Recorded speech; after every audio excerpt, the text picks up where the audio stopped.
in their program a T-shirt, and it's no cost to the kids. There's no cost to the schools, and these shirts are provided through donations that and through fundraising and things like that. So it's quite expensive. They're looking. We invest about $10,000 in shirts every year for the DARE program. So it takes these donations and things like that to support the program. So those of you that participate in the program, we certainly appreciate you doing so. The event this Saturday was a neat event for those that's never experienced a color run. The runners start out in a white T-shirt, and there's certain stations throughout the 2-mile run that when you pass through, there's somebody throwing color on you. It's like powdered paint. So between you sweating and this color being thrown on you, at the end of the run, you are multi-colored, and you're a rainbow. You're a rainbow. So it's quite interesting. So get some pictures. You can go to our Facebook and look at some of the photos from the event. But anyway, that was the big thing going on this past Saturday for the police department. Now, Chief, did you participate? Did you get paint thrown on you? No, I was there in support. So I was not a paint receiver, not a paint thrower, but just supporting the department and the DARE guys. Okay, well, that was really good, and I'm sure that's something that the community definitely enjoyed. Are there any plans to have future color runs?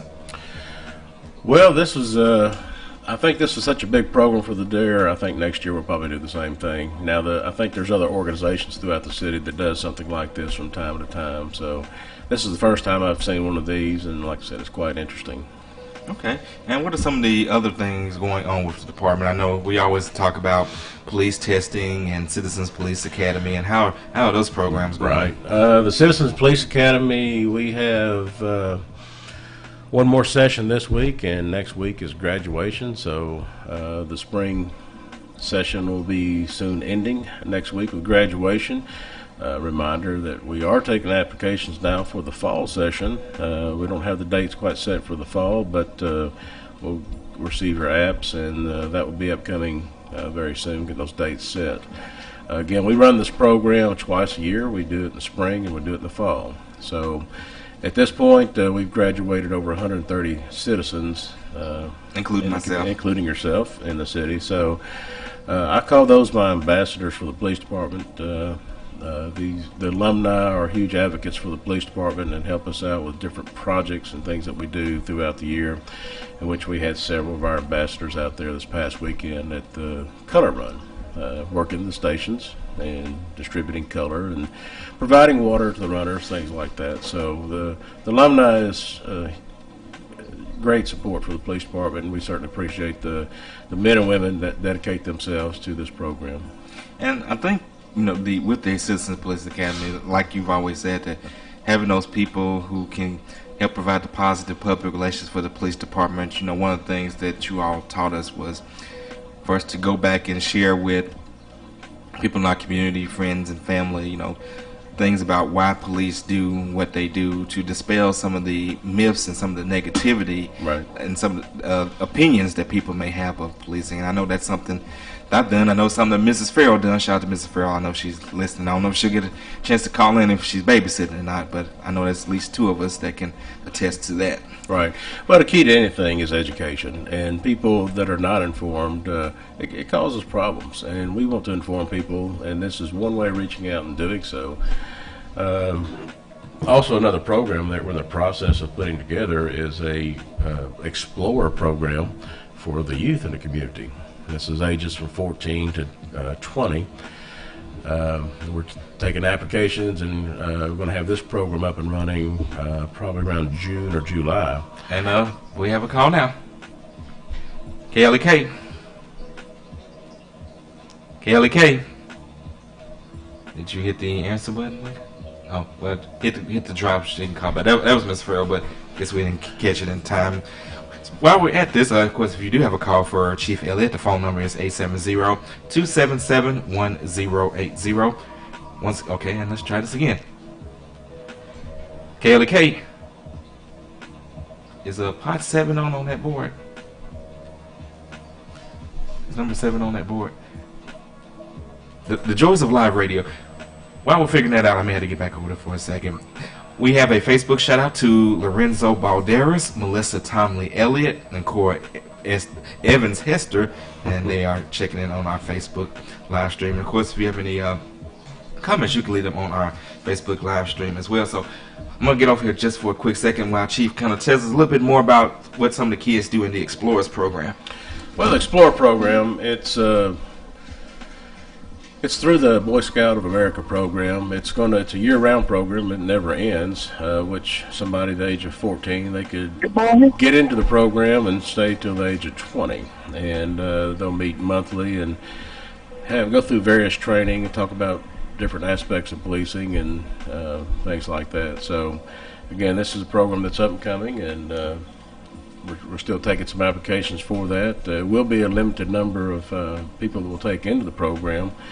But again, we try to get somebody that may have an interest in law enforcement when they reach an adult. So we like to get this young person and bring them in, educate them, kind of train them, and when they hit the age of 21, where they can become a full-time officer, they would pretty much have their mind made up that this is something that they would like to do as a full-time job. KLEK. Hello, good morning. All right, we finally got you, Miss Farrell. Good morning, Miss Okay. Farrell. Good morning, Chief, and the other guests that are there this morning. As Legacy said, I'm one of the advocates that took the class, and every time and everywhere I go, when a situation is around or something, I try to tell people what I've learned and how they can use it in their lives every day. And I'm very excited about you having that youth program for the youth. I'm going to encourage my grandson to take it, because every time they leave the house, I tell them, now be careful, don't do nothing. And not that they're going to do anything, but I just always say, my mother always told us, don't get into nothing. That's right. So I'll tell them, just be careful and, just do what you're supposed to. And they're good boys. But I had a question for the chief. Okay. And it was, I don't know if you remember the incident that was on the news, and it was on 60 Minutes about a month ago, about the incident in Tulsa, Oklahoma. I'm outside. I can't say my outside so the baby would hear me. The incident in Tulsa where the man was tased and shot and killed by the woman police officer. No, I don't recall that one. You're not familiar with it? Okay. Well, anyway, if I'm not mistaken in quoting what I'm saying, they and from helicopter, her husband was a police officer also. Mm-hmm. But the guy he wasn't armed, but I don't know what was wrong with him, but he kept walking up toward her, and he wasn't obeying and going into compliance, doing what she said. And they had radios. I think she had another officer that came up. He first tased the man. Mm-hmm. And after he had tased him, she shot and he was killed. Mm-hmm. And they were, I don't know all the scenario about it, but she thought he might have had something. But he was first tased and he was down evidently. Right. But she did shot. Right. But she was saying that her training, that I don't know if are you trained to shoot to kill or shoot to stop? Well, I don't know if any police officer gets the same kind of training or what. Well, but do they train them to kill?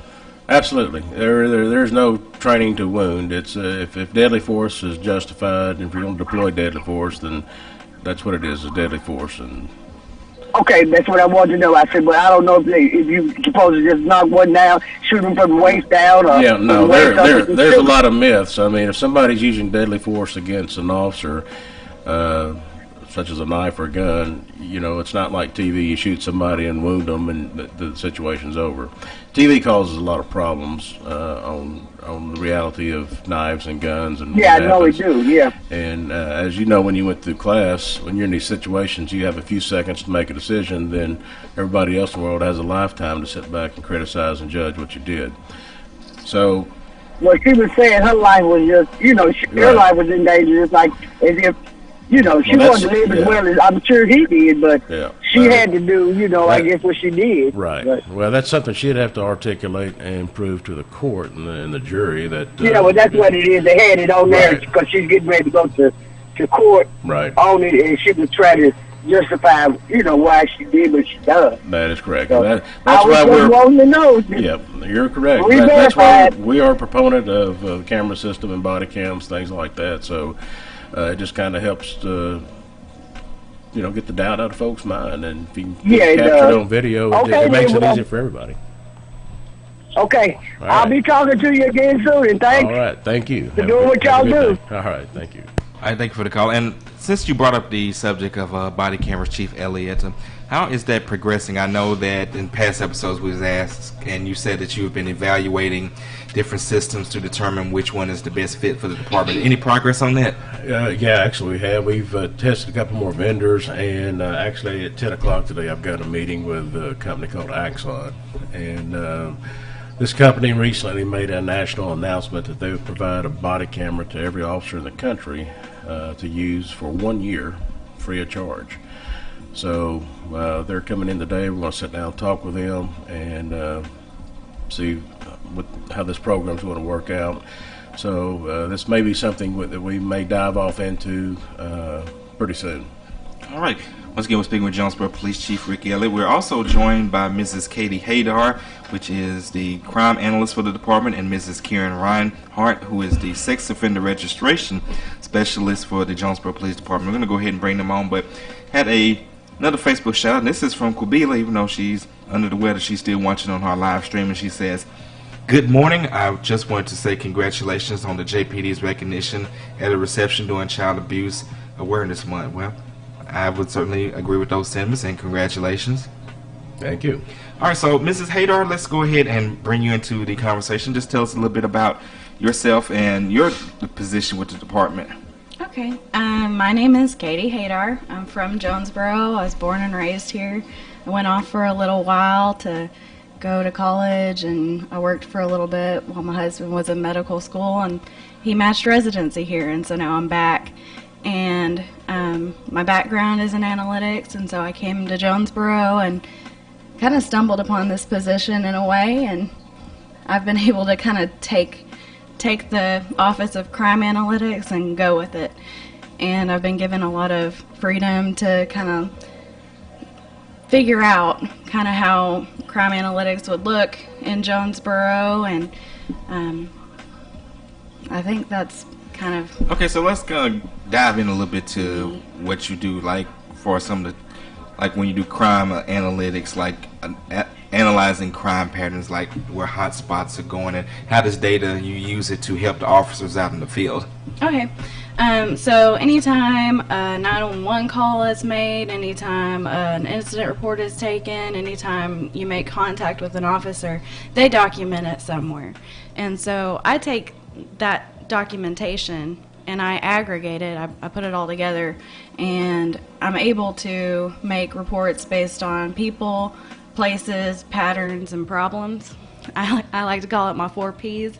And a lot of the time we focus on the places. And so I'll take maybe the incident reports or the 911 calls or the traffic stops, things like that, and I'll put them on a map.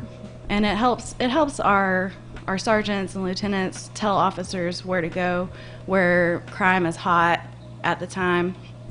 Sometimes I go further back than just what's going on right now to see where our longer term problems are. That's my problem P. And say maybe we have some chronic issues here or there and we can address them in different ways. All right, well, it definitely sounds like you provide an invaluable service to the Jonesboro Police Department by providing that data that they can use out into the field. And Chief, I just kind of want to get some comments on you of how the work that she does help you to do your job as Chief of Police. Well, it's a huge asset for the department. It's actually a must for any department, especially our size. Again, not only the crime issues, but everything that we do, we track. We track run numbers, how many traffic stops we make, in every aspect of that traffic stop, whether they're white, black, Hispanic, male, female. We have a breakdown of all that data. So when you, like she said, when we're doing working on areas, hot spots of crime, supervisors take this and we see, we can see if we're having lot of calls of whatever problems in certain areas, then we obviously put more officers to work that area and patrol heavily in that area to kind of curtail the problems that's going on. So we utilize the data day in, day out. She puts together a weekly report, then a monthly report. We can do a month overview of the city, and then at the end of the year we'll do an annual report. All these reports are public record, so if anybody's interested in a copy, they can contact her office and get a copy of any of the reports. And we supplied you with a copy of our latest annual report, which is pretty thick. It's got a lot of stuff in here, and we may probably in the next segment talk about some of the things in the report. Just looking at the table of contents, it's got each of the divisions, information about what they've done. They even got like awards that officers have gotten, community outreach. They got KLEK on. You know I'm gonna have to fast forward to page 35 and see. Let's see what y'all said about KLEK. Okay, said block party. I remember doing a block party for Officer Easley, a national night out. They got community conversation. Kabila, you're actually in this book. It says KLEK is an FM radio station that is licensed to broadcast in Jonesboro, Arkansas. JPD reaches out to the community through regular appearances by Chief Ricky Elliott and other officers on the program Community Connections, close enough, which is aired on KLEK FM radio. Listeners and viewers who watch the live streaming of the program and interact by asking questions of Chief Elliott and others of any topic of concern. And that is absolutely right. And if you have a question for Chief Elliott, you can give us a call at 870-277-1080. Once again, that phone number is 870-277-1080, or you can leave your questions and comments on our live feed. Shout out to David Nunez. Appreciate you for not just liking the video, but for sharing it as well. So feel free to share it to others so that people can interact, because the Chief Elliott he's not just my police chief, he's yours as well. He's the chief for the entire city of Jonesboro. So he's here for you to answer questions. So getting back to Mrs. Haydar, so tell us something fun about your job. I get to help with investigations. That's pretty fun. I've helped catch stalkers and burglars and things like that, and a lot of times that's pretty much the fun part. So, all this report making it's nerdy fun to me, but probably not fun to. Okay, now you say you help to catch like stalkers and robbers. Like, how specifically do you do that? Well, I mean, I know you can't go into details, but I'm assuming, like, for example, like, do you see like a pattern? Let's say if somebody's in the neighborhood and they've been breaking into several different cars in that neighborhood, and you put this data in, you say, hey, I kind of see a pattern. This person kind of does their break-ins at 3 o'clock a.m., so then the officer can kind of be, coming out there maybe like 2:30 a.m., hiding somewhere, and so when he comes out again, bam, caught him. Yeah, it's kind of like that. Like, we had a string of pharmacy burglaries recently, and they've been all over the county and some out of the county. And so we've been able to kind of look up where and when the burglaries are happening so we can do extra patrol in those areas. And I think that we've caught that burglar. Right. And he's in jail right now. So that's pretty cool.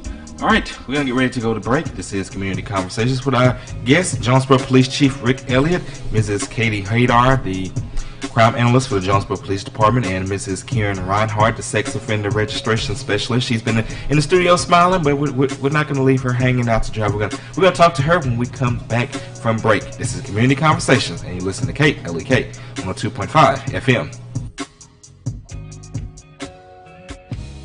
You're listening to Community Conversations on KLEK 102.5 FM. We'll be right back.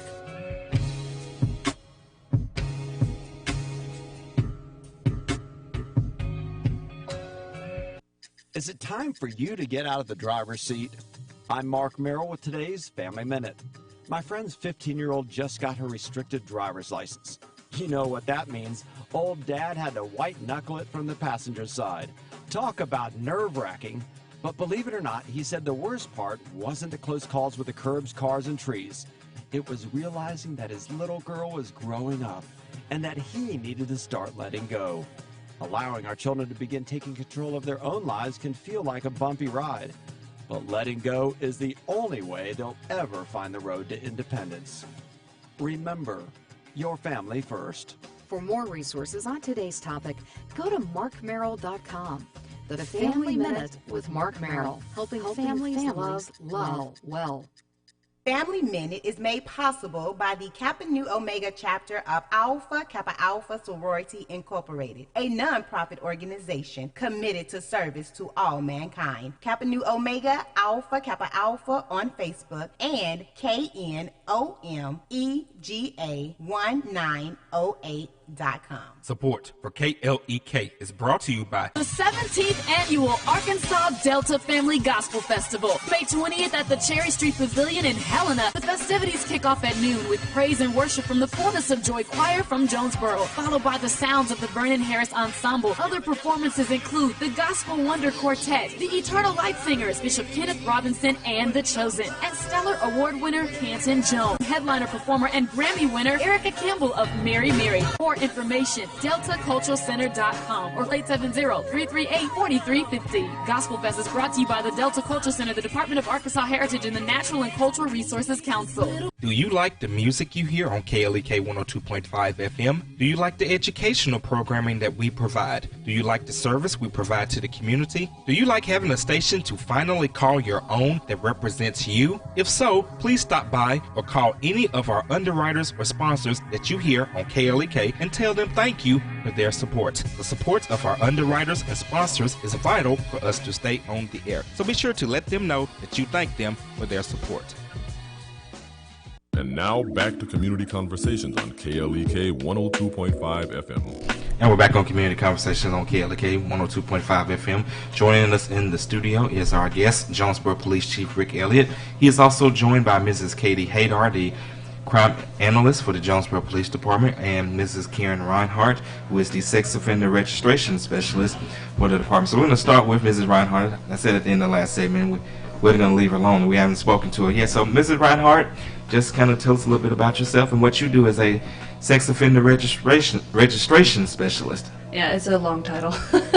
No, I basically am over all the sex offenders that are in Jonesboro, and so I make sure that they stay in compliance. I verify all of their information. I go out on the streets. I do community notifications.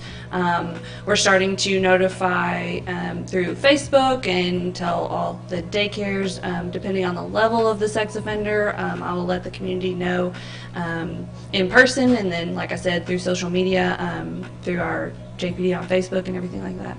Okay, and you sometimes find it challenging to do so, because I know in some places some of these offenders, because of the rules of where they can live and where they can't live, sometimes may be hard to find. Of course, you hear stories of sex offenders living under a bridge because they can't find anywhere else to live. Yeah, it can be a problem. Arkansas has 4 assessment levels, and so based on your assessment level is the amount of community notification I will do. When you're higher risk, so level 3s, I'm going to notify the community, and that's where they can't live within 2,000 feet of a school or daycare, basically any place that takes care of kids. They can't live within 2,000 feet of that. So they have to call and they have to confirm that they're allowed to live where they're living, or I'll go to their door and I'll tell them, hey, you got to move out, so that's happened before. And then they have to move out, and they have to get a different place to stay. Level 4s can't live within 2,000 feet of any religious center, so that's almost impossible in Jonesboro. I'm about to say, we don't have any level 4s right now. So I'm about to say, because if you can't live by a school or a church, you're stuck. Yeah. So thankfully we don't have any level 4s right now. So that's well, good. not only that, just thankful we don't, because those are the most violent. Right. We don't want people on that level of violence. Amongst our community. Mm-hmm. Yep. All right. So tell us something. So I'm going to ask you the same question I asked Mrs. Haydar. I don't know necessarily there's anything fun about what you do, but let's say, tell us something interesting about what you do. Well, it's interesting for me because for a while I was on patrol, and so I got to see the streets and that side of things. And then this position, it's a little bit different.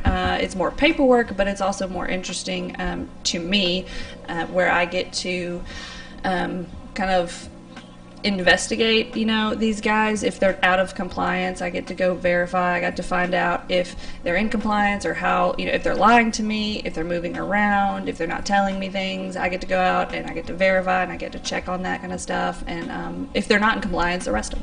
Okay. Now, do you find that most of the offenders that you deal with are pretty honest with you, and these people, are who have did their time, especially like your lower level offenders that are just trying to, get on with their lives the best they can? Or do you find a lot of incidents of people are trying to be underhanded? Yeah, that's something that I would love, like a myth, I guess I would love to dispel, because a lot of these guys do come in, they register every time they're supposed to, they let me know before they do anything, which they have to do, and they're a lot of them are very sorry for their crimes, for what they did. They don't want to, or at the very least, they don't want to go back to jail, so they're going to toe the line. They're not going to do anything to get out of compliance. And so that's actually a good thing to know, because I know the public in general, when you hear the word sex offender, you automatically think this horrific person. And it's not all of them are like that. Some of them are just, they did their time, like you said, and so they're just trying to stay on track now. Okay. All right, so we're going to go ahead and bring it back to Mrs. Reinhardt. Mrs. Reinhardt has a copy of the annual report, and I see she has a lot of tabs. Highlight. Miss Haydar. I'm sorry. Hey. I do have a lot of tabs. So let's talk about some of the information that's in this report, some of the information that may be of interest to the listeners out there. Well, this report, just like all the other annual reports, it gives an overview of the department, but there's also updates every year that we try to put in there that we want the community to know about. I have blue, yellow, and red tabs for those of you who are watching on Facebook. The blue ones are... But we don't have the report on the screen, but... Well, they can see me, though. Okay.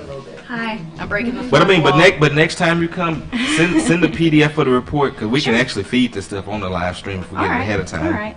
Well, I've got them kind of broken down between community and data, and then kind of what's new. But I've got the awards marked. We have an Officer of the Year and an Officer of the Month. Our Officer of the Year is Shay Racy, our DARE officer. I think he was on last month. Yes, he's been on the show. Good guy. And we just we have a life-saving medal that was given out last year to the officers, Sergeant Trey Dupuy and Corporal Jason Chester, who saved that juvenile from the flood. Do you remember that? I do, and of course we just had a more recent flood, and we'll probably bring Chief back in just a moment to kind of talk about what JPD is doing in regards to helping people with the most recent flood. Well, we had several other awards given out too, but those are kind of the highlights that I think about. Okay. Yeah, we also listed in there several community activities. We, as you know, we participate in several community activities throughout the year, and we feature some of these in here. Of course, Special Olympics is one of the highlights for the year. Law enforcement is very heavily involved with the Special Olympics in our area. Law enforcement officers, we run the torch for these special athletes. And recently, 2 weeks ago, they had their big game day at Jonesboro High School. And it's officers from Craighead County that were presenting the medals to these special athletes after they completed their competition. So that's a highlight for the officers, it's a highlight for the athletes on their big game day. The torch comes into the stadium, and it's an officer and one of the special athletes. They do a handoff with a torch, and then they finally do the big lighting at the end of the stadium of the main torch and open their games for the day. So again, we participate in this program throughout every year for past several years, but throughout the year, multiple officers from Craighead County, multiple agencies participate in different fundraising activities for Special Olympics. So we have the Polar Freeze. We'll have jail and bail. We'll set up in front of Walmart and collect donations. So this is one of the big projects for all of law enforcement in Craighead County is Special Olympics. And then Of course, National Night Out will be this fall, which there'll be several areas of town that we always participate in the National Night Out. I'm sure I'll be out DJing on the one at University Lions Park like every year. Right. So that's one of the big events in the fall, and then we try to have activities like at the community centers. We did in Elliott Park again this year. We had the day that the officers, we cooked hamburgers and hot dogs, and we played basketball with the kids up there. So that was a great day. Which we have another event coming up on May 20th. The Kids to Park. Kids to Park Day. It will be at the Belt Street Park, the North Side Ballpark, all day. And on this event, we will have officers from all around will be there. We'll have firemen there, fire trucks. I think Andy's Ice Cream is going to be out there. We're going to be cooking hamburgers and hot dogs. We're going to try to have several things set up, several activities for the kids. Just be a big day for the kids to come out to the Northside Ballpark, which is over there by the Success School.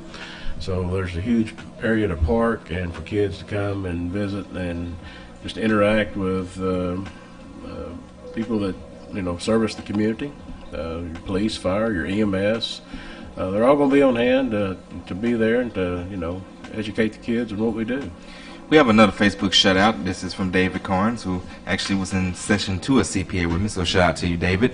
David says, just wanted to take a minute to say thank you to Officer Reinhardt for speaking at the CPA meeting last night. It was very informative with her presentation, and always much thanks to JPD for keeping our community safe with their endless service. And I definitely echo those sentiments. And speaking of keeping the community safe, I want to kind of transition into something else.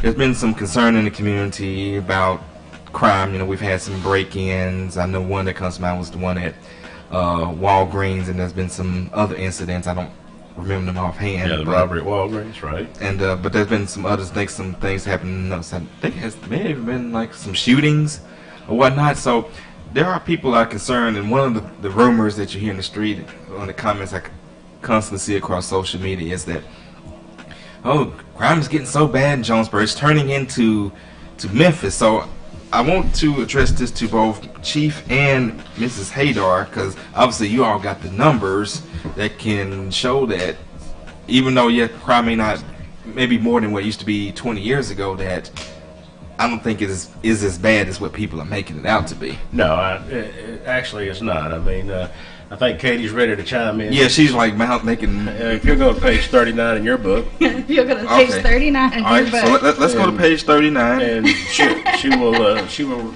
go over some facts with you. All right. So I hear that a lot too, and we started thinking through that, and how do we communicate to the city that Jonesboro's not as bad as Memphis, and Jonesboro's not as bad as many cities our size in Arkansas. Yeah, we're smaller in Arkansas, and so the FBI and NIBR statistics. Now, what do you mean when we say NIBR statistics? Each department reports their crime to the FBI. Mm-hmm. Their violent crimes and their property crimes and things like that. And violent crimes, that's your robberies and murder and aggravated assaults and things like that, and your property crimes are your burglaries and things like that, thefts. Anyway, so we've got the 2015 NIBR statistics because 2016 hasn't been turned in yet, and last annual report had 2014, but it has the population and then the total crimes, violent crimes, the crimes against property, and then it shows the crime per 1,000 population. It normalizes it that way.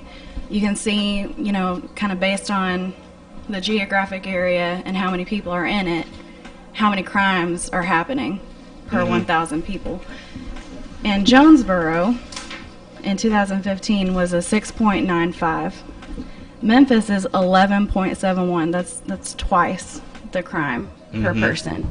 And I have Blytheville, Pine Bluff, Rogers, Conway, North Little Rock, Fayetteville, Fort Smith, and Little Rock pulled in too. Okay. Yeah, I'm looking at Blytheville. That's another thing that people like to say, oh, well, it's, we're getting like Blytheville. And there's nothing against Blytheville or any of these other places. But, again, these are things that people are saying. So, what we want to do is dispel some of this. But, I'm looking at the list like you said. I mean, it's The only one that's lower on this list from what I see is Rogers. Fayetteville. Wait, no, Fayetteville's higher. Sorry. So, I mean, we have one of the lowest crime rates in the entire state. Now, Yep. of course, everybody would like to see crime go down even more. Well, absolutely. But, Right. you know, the fact we're the fifth largest city in the state, and our crime is lower than some of the others, and even some of the smaller cities. I think that, you know, things are going pretty well here. And we attribute that a lot to, one, the dedicated men and women of the police department, but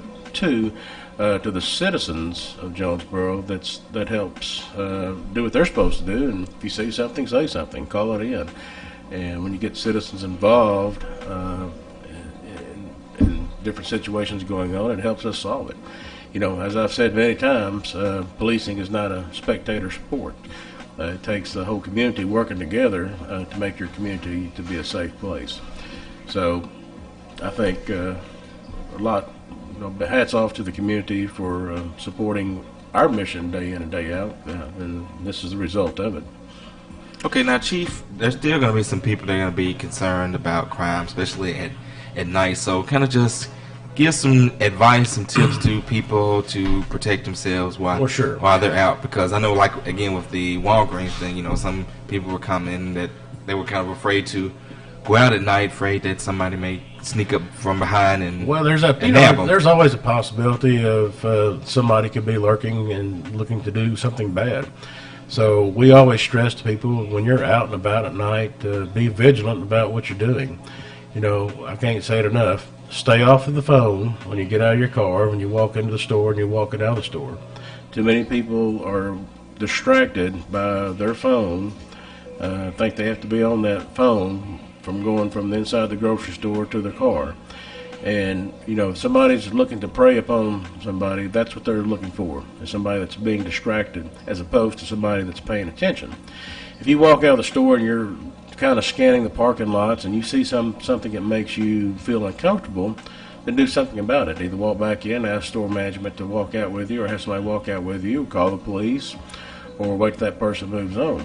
But in most cases, if you see somebody and you think they're up to no good and they know that you're watching them, they're going to move on to somebody that's more unsuspecting, because they know you can identify them at that point. So, again, just be vigilant about what you're doing day in, day out. It doesn't make any difference if it's night or daytime. If there's somebody looking to prey upon somebody, day or night, it's going to happen, and they're looking for the weak person, the person that's distracted by their phone or their keys or digging in their purse or whatever. So don't make yourself a target by being distracted. You know, so no matter where you're at, and that's just a general rule, day in, day out, no matter where you go, then that will cut down your odds of being victimized down the road. Common sense, anything else, again, you just, you know, be cautious of where you're going, and like I said, you pull in a parking lot, if you see somebody lurking around that makes you feel uncomfortable, then always stay with your gut feeling. You know, you might not want to get out of the car just yet, or you might want to call the police and have them come check the guy out. So this is what we're here for. Alrighty. Once again, we're speaking with Jonesboro Police Chief Rick Elliott. We're also speaking with Mrs. Katie Haydar, who is the crime analyst for the Jonesboro Police Department, and Mrs. Karen Reinhardt, who is the sex offender registration specialist for the Jonesboro Police Department. Micah, did you have any questions or comments for any of our guests? You're awful quiet this morning. I have to put her on the spot. I constantly tell her she can join in any time.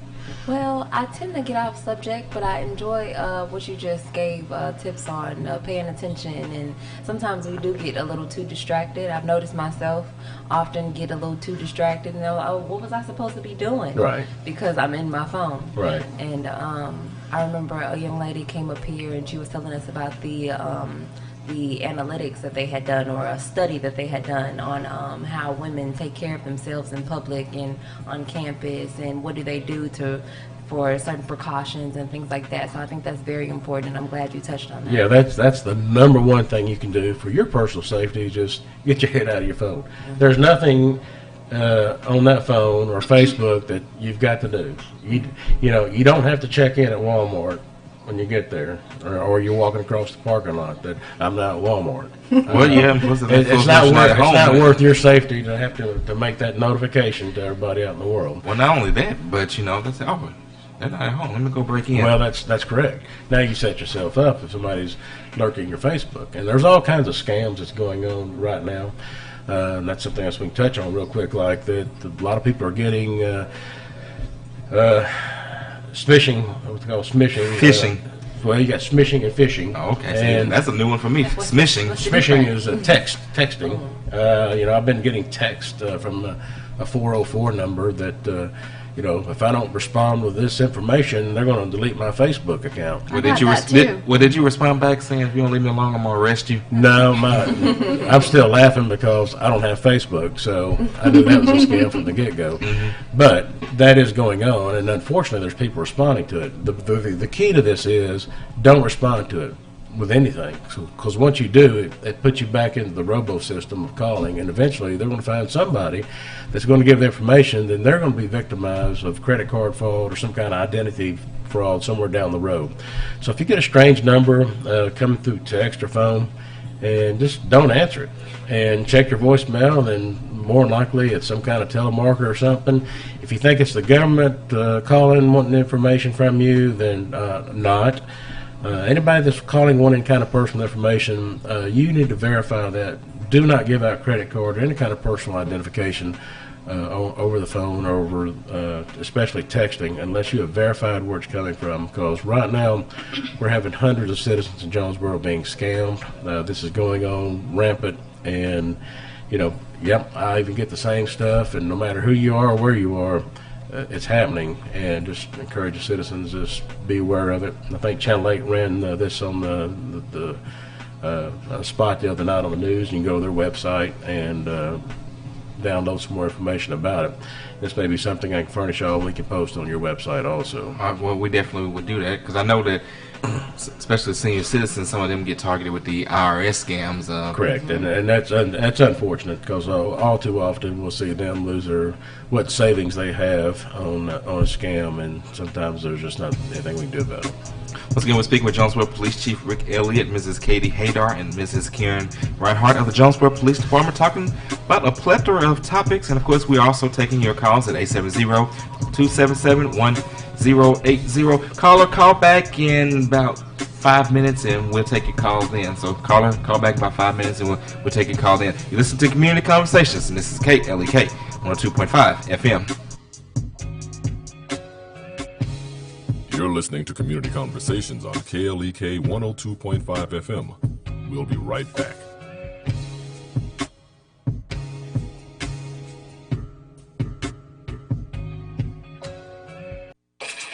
We're back with Money Matters. I'm Alfred Edmond Jr. A marriage license may join two people together for matrimony, but their credit remains separate. The game changes, however, if accounts are opened jointly, with each person as a co-applicant. People often apply for credit jointly when making a major purchase, such as of a car or a home, that requires two sources of income to support the loan. In this case, one person's low credit score may hinder the approval, or if the lender extends the credit, it may be at a higher interest rate. Fortunately, if two people marry, one with good credit and one with iffy credit, there is a way to legitimately improve the credit of the not-so-fortunate party. Adding a person onto an account as an authorized user allows the credit history to be reported in both the authorized user's name and the primary account holder's name. Over time, as long as credit is handled responsibly, this will positively impact both credit reports. I'm Alfred Edmond Jr. for Money Matters, a product of American Urban Radio Networks.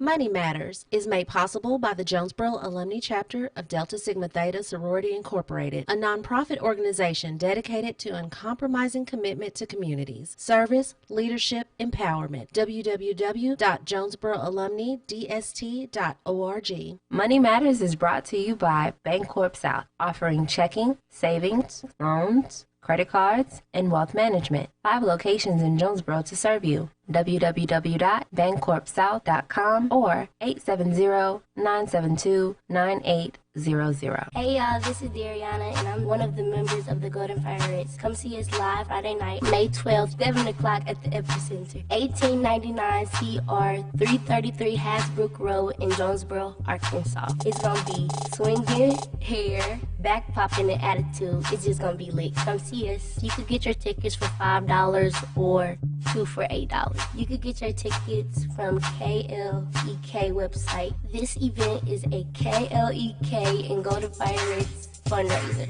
Friday Night Live, May 12th at the Epic Center starting at 7 o'clock p.m. featuring the Golden Firettes, Pink Diamonds, Dynamic Dance, Purple Dolls, and the Explosive Dreamettes dance teams. Don't miss it. Arkansas Early Learning is accepting applications right now for childcare. We have locations all across Northeast Arkansas. Applications at arearlylearning.org. That's arearlylearning.org. Right here in the community at no cost. Arkansas Early Learning offering kids a head start. Arkansas Early Learning is a nonprofit organization. Starks Auto Plaza, your pre-owned superstore, is a longtime supporter of KLEK. 2829 Red Wolf Boulevard, Starks offers clean, reliable vehicles of all makes and models. Starks also offers no-hassle pricing, friendly service, financing options with approved credit. At Starks, you're always family, and our motto is, we never say no. 870-203-9980. StarksAutoplaza.com.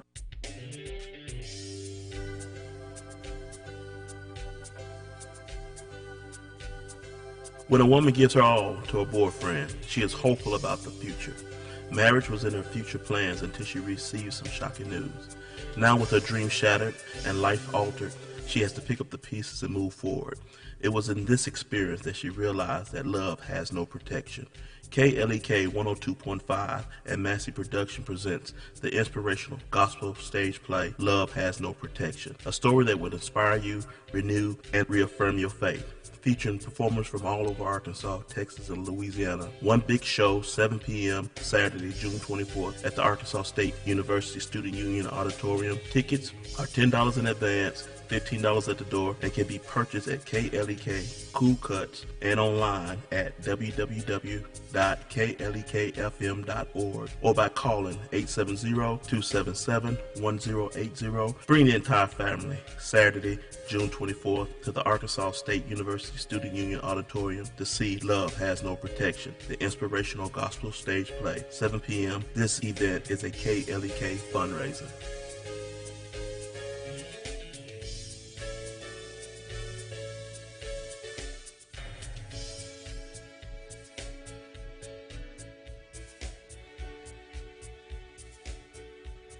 From the KLEK Community Calendar, the Literacy League presents Red Apple Gala, celebrating teachers while supporting the Literacy League.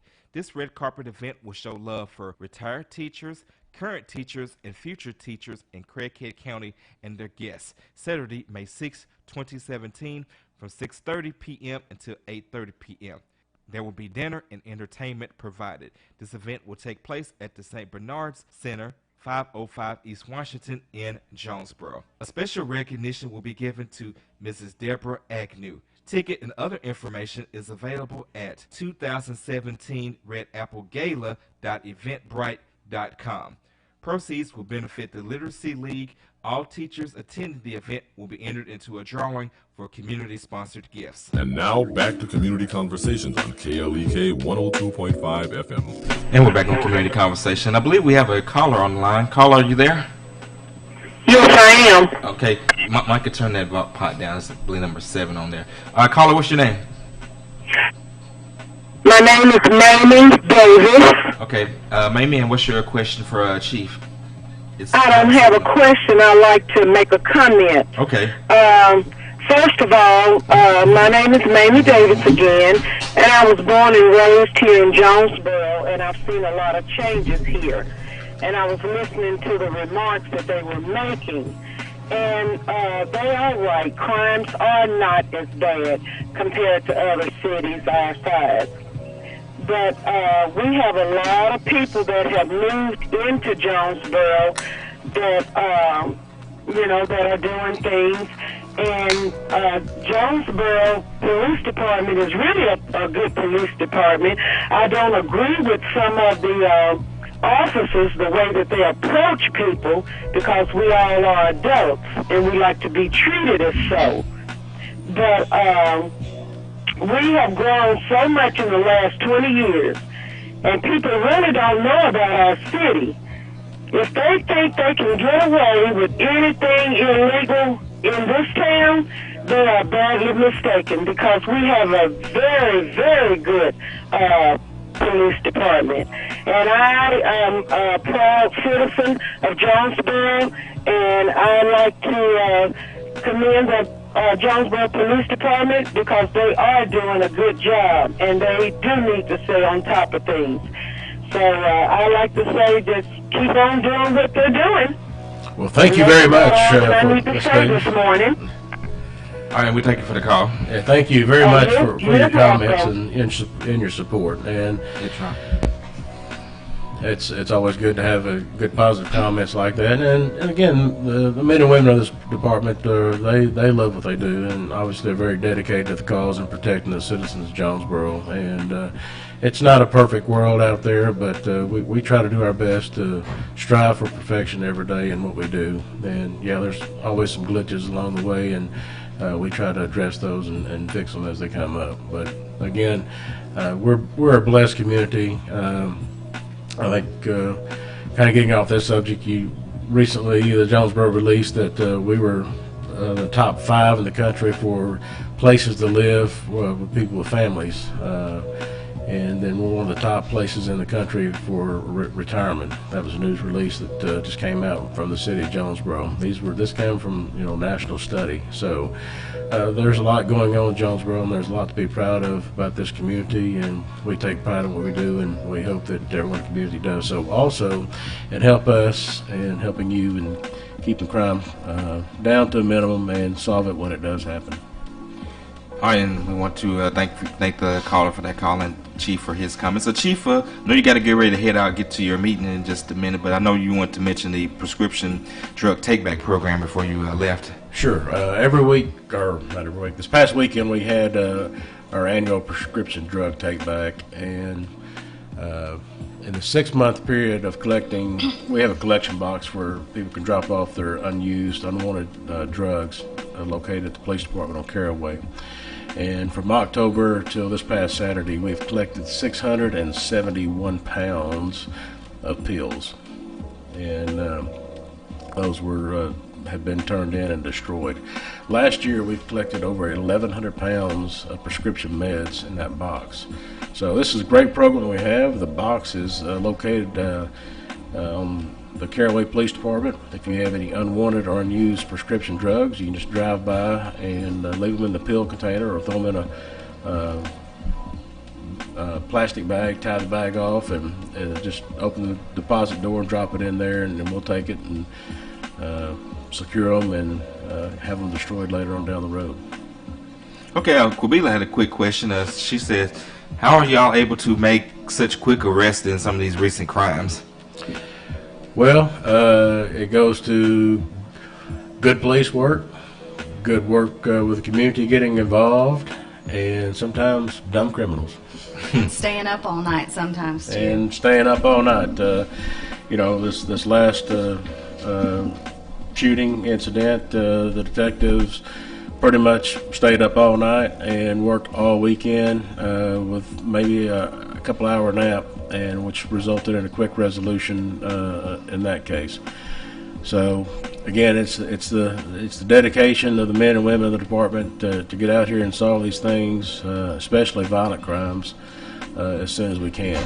All right. Well, Chief, wanted to definitely thank you for stopping by. I know you got to get ready to go so that you can check out this information on these body cams to help keep our community safe. So I'm going to stick. The ladies look at me like, can we go too? No, we're gonna keep y'all for a couple more minutes, but we do got about 3 minutes before actually 2.5 minutes before the show ends. So to Mrs. Haydar and Mrs. Reinhardt, just anything that you may want to share about what you all do, any advice that you may want to give to the listeners. I have advice. Part of my job is when someone is moving somewhere, they might call up at the police department and ask, what's the crime like on my street that I'm thinking about moving to? And they ask me, how can I keep from having crime happen where I live? Well, my best advice, and I think I heard someone say it last month too, don't treat your car like a storage unit. try and make sure that your car is cleared out, and lock your doors and lock your car doors when you're living at home. And like Chief said, don't leave the Yeti cooler out. Yeah, we have a lot of property crime, vehicle break-ins, people breaking into houses, but a lot of our crime are soft break-ins, and what a soft break-in is when the car doors are unlocked. So Jonesboro is very safe in general, I would say, but a way to make you personally safer is to lock your doors, lock your car when you're not in it, and lock your house. Anything you'd like to add to that, Mrs. Reinhardt? I would say a really helpful tip or a really helpful thing for people who want to know more about sex offenders, or who can actually look up and see if there's a sex offender living next to them. They can go to acic.org and click on the sex offender registry and type in their address, and it'll show all the reportable sex offenders that are living in Jonesboro. You can get their names, the block where they live, sometimes a brief description of their crime. And it's not to scare anyone, but it is to help people be informed, especially if you have kids, and you can see, does this offender, have they offended against children, or is it adult related, different things like that. So I think that's a really helpful website that some people don't know about. I think it's also on our Jonesboro Police, I think it's on our website as well, the link that you can go there. All right, well, we want to once again thank Chief Elliott, Mrs. Haydar, and Mrs. Reinhardt for stopping by the studio today. Of course, Chief Elliott, he is here at KLEK. First Wednesday of every month, he is here for you, and the Jonesboro Police Department is there for you. You guys have a great and blessed day. This is KLEK 102.5 FM.